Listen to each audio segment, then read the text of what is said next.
Hey, this is Brian again, and I'd like to ask you to do a favor. We can't do this work without people like you, so if you can, please like, share, subscribe, tell your friends about Bring Back the Porch. You can replace, but some of those memories are really tough for folks to replace, and we do our best to try to salvage whatever it is that we can out of there, but I think we always try to remember it really is everybody's worst day when we show up for those. This episode of Bring Back the Porch brought to you by Bernie Leahy, River Street Realty. Let's get you home. And I'm very pleased to welcome to the porch today our Fire Chief, Chief Eakins. Welcome.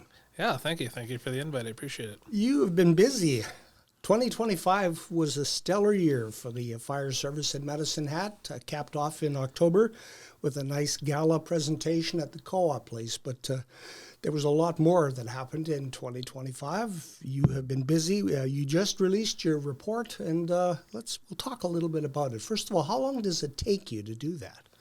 Oh, we get started on this probably in October, November, and we try to get it out by the end of February. So really interested in having the year-end reports come out in a timely fashion. It's when you get into March and April and you're really into the new year, and you kind of forget about the previous year. So yeah, we start that work early and make sure that we're documenting. Now, this is our fourth time doing the annual report, and we'll continue to do it. But we carry a document internally that we try to document all of the things that we've done throughout the year, so it's a little easier to build. And then once we get those templates over the number of years, then hopefully you'd start to use those again. Yeah. Was there one thing that you went, when you were writing it, you went, I forgot about that, or that stuck out to you? Oh, I don't know if there's one thing.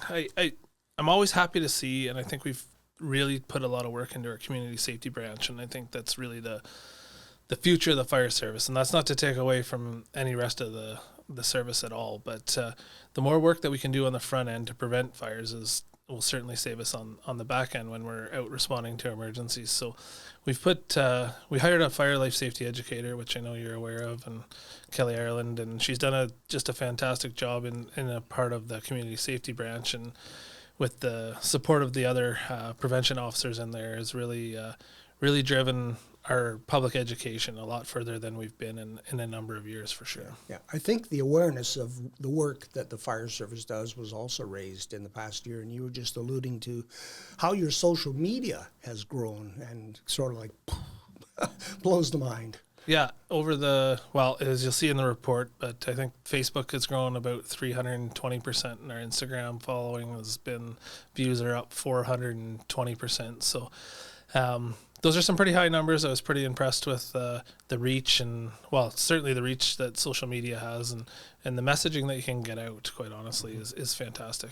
Yeah, and like you say, every fire we can prevent is one less that they have to roll the wheels on. Absolutely, and when you think about that, there's a few factors there. It's first responder safety. It sounds odd as a job, but the less you have to respond to emergency, the better it is off for the community. One, the first responder safety is critical, and two, we're rolling in on people's worst day of their lives. And generally, if we're running in or rolling into a structure fire, it's generally a loss or a heavy amount of damage, and so there's lots of things that you can replace, but some of those memories are really tough for folks to replace, and we do our best to try to salvage whatever it is that we can out of there. But I think we always try to remember it really is everybody's worst day when we show up for those. And the work of the fire service has expanded exponentially over the years, where you just used to sit and wait for a fire, and then you would answer the alarm, and now there's many more aspects to being a firefighter. Absolutely, yeah. The days of ready to respond are over, and so I think the community wants to know what the fire service is up to. I think we're well supported by the community, and so I think that's one of our goals, is to have the doors wide open and have things like this report that shows the community what it is we're up to. So as a firefighter on the frontline truck, not only are you responding to fires, there's a wide range of emergencies that's highlighted in here. We do medical first response. There's vehicle collisions, there's alarms. I always say we're a bit of the jack of all trades, and if one of our residents can't figure out, or they're not sure what service to go to, it actually comes to fire, and then we try to help them through whatever problem it is that they're facing. Top 6 emergency responses this year. Fire alarms were number 1, 884. Yeah. How's that over time? About average? Yeah, that's about average. And so our overall call volume, you see, I always use the round number of 2,500. And so we're a little closer to 26 on the emergency response side this year. And last year we were a little closer to 25. And when you look at those groups that are broken down in there, the numbers the 25 stays pretty consistent from year to year, but the difference is the alarms may be up. The medicals, I know our medical responses are up by, I think, 100 this year. And so it kind of fluctuates within those breakdowns.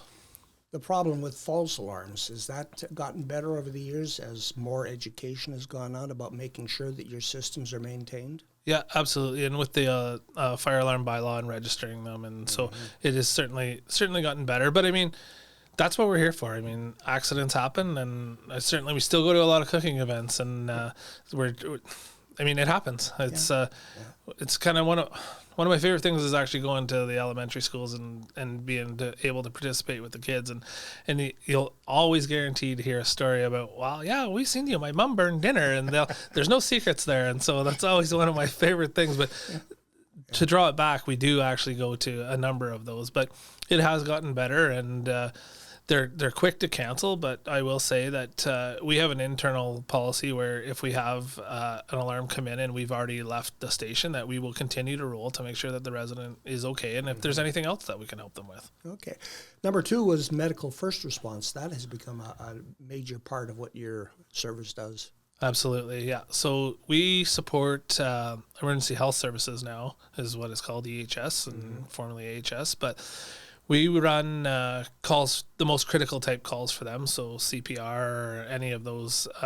So they grade their calls from Alpha to Echo, and we run the Delta Echo calls for them. And then if they're in a code red, then we certainly support them, and we'll do any of those level of calls. But we think that's the right level of service for the community. And certainly I know if my family member was in need, I would want whoever could be there first to certainly help and do some intervention. So that's really the thought process behind that. And we've been able to get out and make a difference in the community. And the top 6 right in the middle is motor vehicle collisions, number 3, 271. Yep. Those will always be. And so, I get asked the question all the time during the bad weather, do you get lots of motor vehicle accidents? And I would say, quite honestly, we don't. Like, it's actually the days that you would never think that clear blue sky, dry pavement. Dry pavement. There's no particular reason for it, but that's when they tend to happen. And so, yeah, our folks are there certainly to help and extricate if needed. And so, I think it's another service that really drives the level of service higher in this community, and we're happy to help. Hazmat is another one that caught me by surprise. 211 calls for some of them may be related to motor vehicles with the gas and the fuel. Correct. And so in the fire service, when you think about hazmat and the way we classify it, almost every call we go on could really be classified as a hazmat call because there's something involved. Yeah. And to your point, particularly motor vehicle accidents when oil and fluids are down, and that's generally where those numbers are going to come from, because on a fluid cleanup after a traffic accident, then that would be classified as a hazmat call. So it's not what maybe people think when they see the Chicago fires of the world, where, I mean, don't get me wrong, we have the odd call, but that's certainly not in that 200 range. Yeah. So, but yeah, you've hit the nail on the head with that for sure. Okay. The top 5 collision intersections also included in your report, and it's interesting to note that 4 of the 5 involve Trans-Canada Highway. I guess that's because that's where most of the traffic is. Number 1, though, 13th Avenue Southeast in the Trans-Canada Highway is like the number 1 collision place. Yeah, which is a quick response for us at a station too. It's a left turn. But it is truly amazing, and maybe back to your first question about what surprised me, because I didn't know all of these details until we pull all the data. But yeah, it is really interesting to see that all of those intersections are along the Trans-Canada. But I mean, quite honestly, my office is at Station 2 there. So when I look at my office window, I actually get to see a number of them because it's right there. Yeah. So that one wasn't totally surprising to me, but Yeah, these are some of the things that we're trying to include in the reports for folks to, they're kind of neat to know and interesting facts for the community to understand where maybe some of those busier pinch points are and things to look out for. Just have it in your mind when you're traveling. Okay, Yeah. I'm coming into an area where there's high collision risk, and maybe pay a little more attention. Absolutely. You also started in 2025, continued your community engagement with the First Responder Academy, looking to the future to develop people to serve. How's that going? Yeah, it's good. So that was in conjunction with the Catholic School Board, and so Medicine Hat Police Service is also a part of that. And so they started out the chute, I'll say, a little bit ahead of us, and they have all the programming for the semester 1 students. And so we've worked with the Catholic School Board to support this. And what we really want to do is just shed a light. I want to be clear. The goal isn't to have high school students come out as firefighters at the end of this. And so what we really want to do is shed a light on the industry as a whole. And so we're certainly a willing participant, as we have all of our different branches within fire services, including 911 communications. So we thought it was a great opportunity to highlight it as a whole to the students and be able to show them what exists. When people think about fire services, I think they tend to think about just front line, the big red truck holding the hose, and there's so much more than that makes a fire service. I mean, we have fire prevention officers, we have training officers, logistic training officers, we have 911 communicators. So there's just such a life safety educator. Like, there's just such a wide range of work within the fire service. I think that was one of our real drivers to partner in here and be able to show what it is that the service does as a whole, and then hopefully perk some of these young folks' interests, and maybe in the future they want to become a part of some part of our service, and that doesn't always have to be the front line. But yeah, I think somewhere I saw too that part of this First Responder Academy, there's a high school course that is forensics, which so that is separate from the academy itself. That is so our community safety branch, the prevention officers teach that as a separate piece to that, but they do go in and do some of that forensic work. Yeah, that's going in after the fire and trying to. It always amazes me how these investigators can walk through total rubble and be able to go, okay, here's where it started. And that is true. And there's a significant amount of work that goes along with that. There's a lot of shoveling. There's a lot of digging out to find burn patterns and where it started. And so, it's such an important piece of the job as well. And I hate to say it's the afterthought, but I mean, everyone sees the front end and the news and everybody's gone by the time the investigators come. And yes, you get the questions about how did it start, but that takes some time to be able to do all of that work and figure it out. Another little note here in your report that got me was the time it takes for a firefighter to gear up and be on the road. 80 seconds. That's less than a minute and a half, and there's a lot of stuff that has to go on.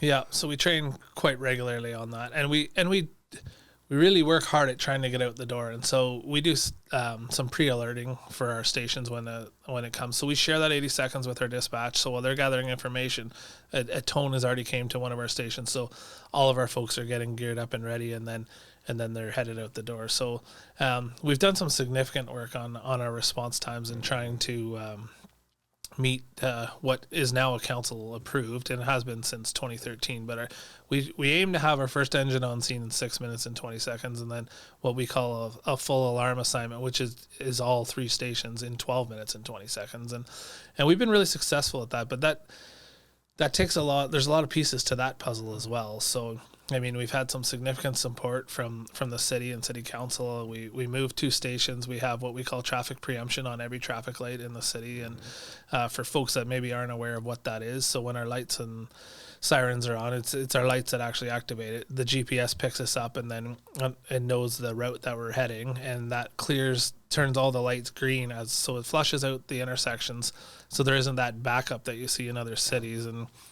And to be honest, as a good reminder for everybody, remember to pull over and let people pass, because honestly, when you get to an intersection, if we didn't have that, we used to not. And I remember days where one would go left, one would go right, and then you're pinched between the vehicles. And it just slows the response, but it's made it one, a quicker response. Two, it's certainly safer for our folks because all of those lights are green and we flushed out those intersections. So I think the like all of that work, and I mean, quite honestly, we've also like we time everything. So we know our garage doors take 30 seconds to open, and so 2 of our stations have a second level. So we have garage openers on the second floor, so we can push that to get ahead of the 30 seconds before we get in the truck. So, I mean, lots of data flowing through there, lots of monitoring of response times. But when fire goes every 30 seconds, it's critically important to get time is everything. And so we're really trying to get out the door and certainly encourage our folks. And I'm really proud of the fact that we have so much buy-in from our staff as well. Like, I mean, you don't get those numbers without that kind of buy-in and commitment to service. Yeah, that every 30 seconds, that was one of the things that blew my mind when Kelly Ireland was here talking about a Christmas tree, how fast it can go and spread to a whole house. Like it doubles every 30 seconds of fire? Yeah. So by the time the bell goes and you get there, it has had lots of time to establish itself. Absolutely. And so we've done some demonstrations in the past, and although 6 minutes and 20 seconds sounds fast, when you're standing in front of a room that's on fire, 6 minutes and 20 seconds feels like an eternity. That 30 seconds is so real when you're standing there and watching it grow and grow. And so we've done some demonstrations where we're like, well, it's like 2 minutes, 911's getting the call and you're watching this room. And then by the time the 6 minutes even comes, like the room's fully engulfed. And so some of those visuals are really good. Yeah. It all starts with 911 communications. And I think there's reference in the report to someone saying that is where the real hard jobs are. Yeah, I think what you're referring to is the quote from Chief Gleisner and Redcliffe, but certainly they are the first touch point. They are the first responders. So when I talk about us responding to someone's worst day, they're fielding those calls day in and day out. And so, but you're correct. It really does start with them. They take the call, they process the call, and then they dispatch us. And so not only are they listening to what's happening on scene, they're giving direction to our crews and giving updates on a regular basis, so we know what it is that our first responders are going into. And they have to maintain a calm, cool demeanor. Absolutely, yeah, they do. They have to think their way through it. They have to think on their feet. They have to give solid advice to folks that are calling in, and whether it's exit the building. And I mean, we certainly have protocols in place. It's not they follow the protocols, but yeah, you can. It's hard not to. I think that I don't know if I could do that job, to be honest with you. Like you can't get excited. Everything's ramping up, and you have to be a multitasker. I know that. Yeah. I've spent quite a bit of time down there, and with all of the computer screens and all of the things that are happening, and being able to type and capture all of the information and then disperse that where it needs to go is really a true skill. It's almost like a professional golfer. You want to put a heart monitor on them and see if there's anything that goes up, because they do maintain that professional demeanor, and thankfully they are there and doing a great job. Yeah, and I'm proud to have them as part of our team, and they do some magnificent work, honestly. Next generation 911, that's something that's coming over the horizon. Yeah, it is certainly. We've had some hiccups along the way, and it's been a number of years in the works, and there was some implementation dates provincially that have got pushed just because the work and the amount of work it is to try to get that system implemented. But when it is up and running, and we should have it up and running by the end of this year, so I'm not super technical, but I'll tell you the way it's explained to me is basically we're moving from what would be a phone line to internet. But what the great part of Next Gen 911 is the capabilities that it's going to have in the future. You're going to have the opportunity to either send some pictures or videos, and that will also change that 911 job as we think about that. But that will also provide more information to the first responders. And I can tell you from a fire perspective, it's really important for our folks to understand what it is that they're going into. So the officer that's riding the rig will already start making his plan long before we ever get to a call. So understanding and being able to visualize and see what it is that you're going into. And if you think about that from structure point of view, whether it's a strip mall, commercial, residential. Have we got 1 floor, 2 floors? How many exits? Like, those are the things that our folks are thinking about constantly as we're rolling into these. And how many people are there that might be Correct. at risk? Yeah. The PEACE, the Proactive Engagement and Community Enhancement Team, is another arm that you've become involved with, and that involves, I guess, working with the people who are unhoused, who are on the street. Yeah, so we do that work once a week, and we do that in partnership with Medicine Hat Police Service, which is generally and by law. So we get out and we visit these encampments, and we try to support these folks, and we're certainly there for the fire perspective and giving the education on fire safety. And as you've seen in the report, I mean, certainly it's a challenge in our community with what's happening, and the outdoor fires certainly are a concern, and with winters like this will certainly be a bigger concern as we move into spring if we don't see a bunch of moisture. And so, but really our work there is, to get out and educate those folks, show them the compassion that we think that they need, and be able to educate them and talk about fire safety, but also point them in the right direction for the services that are available in the city. Yeah. Some people may not be aware of what the dangers are in an encampment. I mean, sometimes, you might start a fire that'll catch on to the hillside or something like that, but a lot of them with propane bottles and things like that, that's the hazard. Yeah, absolutely. You don't, well, to be honest with you, you don't really know what you're walking into in some of those situations either. Yeah, these folks are gathering, like you said, propane tanks, multiple different things from multiple different areas, and then trying to put it, some of the things that are not meant to be together are together, and in a small space. And so it's really, I mean, the fires are one thing, and whether they light a field on fire or whatever, but their own safety is really key there as well. So we're really trying to educate them on fire safety as a whole and how to protect themselves as well. So. Okay. I noticed in the report, too, that you added another chaplain this year. I have 2 chaplains to meet the mental health and wellness needs of the members. Yeah. So our chaplains are such a key role, and I can't speak highly enough about them. And so we've had one chaplain for, I think it's about 13 years, and he's just done a phenomenal job. But I can tell you, through those years, it's easy to watch when you don't have a redundancy plan in place, and when you don't have someone else to support the person that's supporting everybody. And so the chaplains they certainly support our staff internally, but one of their key jobs is to actually support our residents. So they are on call, and we call them out to major incidents, or even residential structure fires. So if somebody's lost everything, we call our chaplain in, and they come and work with that family, and then they have a bunch of support services and directions that they can really help and support our residents. So it's really twofold. They do a lot of work internally with our folks and their families, and then externally they're doing all kinds for our residents.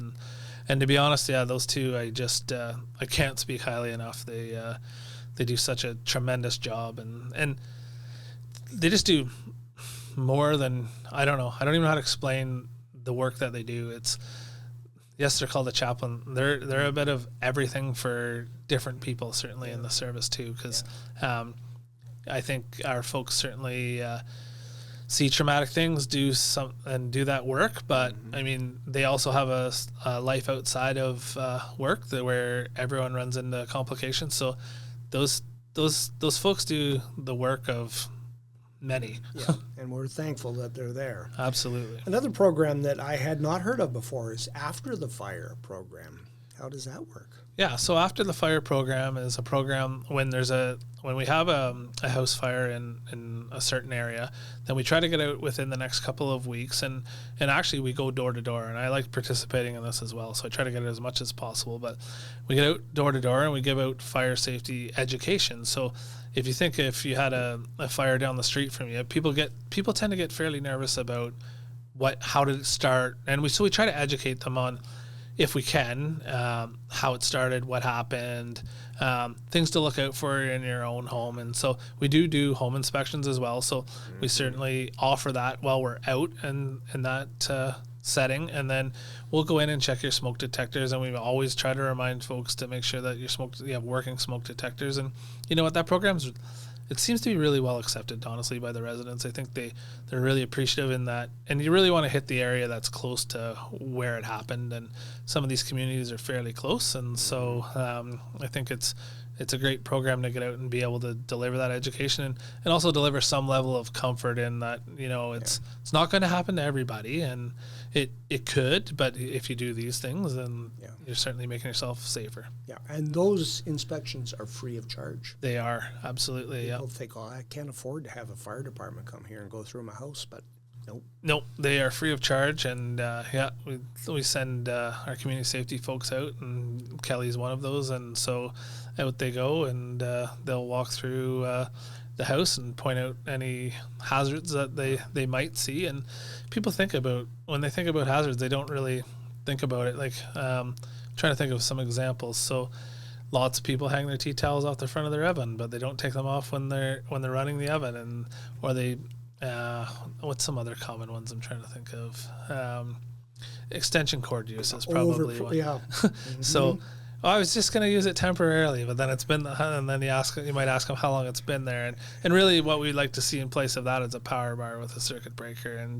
I mean, different situations, and I think people are well intentioned, but like all of us, I think you start someplace and you kind of think, I'll do it tomorrow. This is where it ended.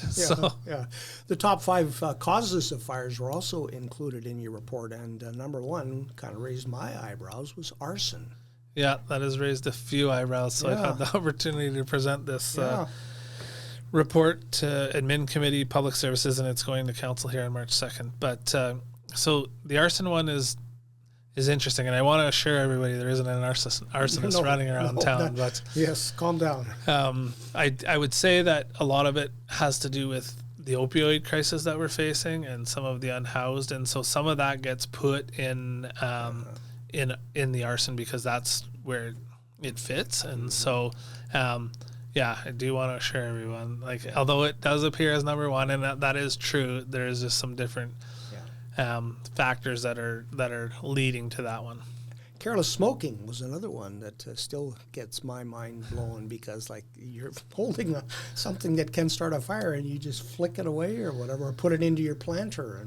And so careless smoking is, I don't know if that'll ever go away, to be honest with you, but it's certainly always up there. And again, I think people are well intentioned and probably don't think about it at the time, but your planter example is one we see just regularly, quite honestly. Is the weather gets nicer, the smokers might have a smoke, and then they put it in the planter, and then they leave, and then they come back and the side of their house is on fire. And what happened? Yeah. Well, you got peat moss in there, very flammable. Yeah, so I would certainly recommend getting the proper container and the proper disposal, and smoking candles, those kinds of things. Like, you got to be aware there's an open flame, and there's lots of things that can happen. Yeah. And the lithium ion batteries, Kelly Ireland, when she visited, she had some graphic examples of how things have gone wrong with lithium ion batteries. Yeah, those are a challenge for the fire service, I will say. And as we continue to move forward and everything moves in that direction, and particularly vehicles now too, I mean, that's the amount of water that it takes to put out an electric vehicle fire is crazy. And I don't even know the amount of liters, because and the rekindle. And so you can get into these thermal runaways, and they're really difficult to get them to stop from cell to cell. So, I mean, a lot of it is kind of let it burn down, or we try to put as much water on. But, I mean, luckily we haven't, I better knock on wood here, but but we haven't had any vehicles in the city. But, I mean, there's certainly a number of them around the city. And the videos I know Kelly showed, those, think about when you're charging these types of things that you're using the proper charging cords. Make sure it's in well ventilated areas. I mean, some of the things we see is, and it's famous. I have children of my own, and so, I mean, you see, and I talk to them all the time about it, but charging your cell phone on your bed and then going to sleep, or under your pillow, and so that is an actual heat source, and you're putting it somewhere that is ignitable. So, I mean, again, I think it's just thinking your way through it, and again, well-intentioned. Nobody's thinking, oh, this is going to catch fire. But I think there's some really good examples out there. And I think Kelly shared the one of a scooter like in an apartment and just instantly. And then what do you do? So, really think about batteries.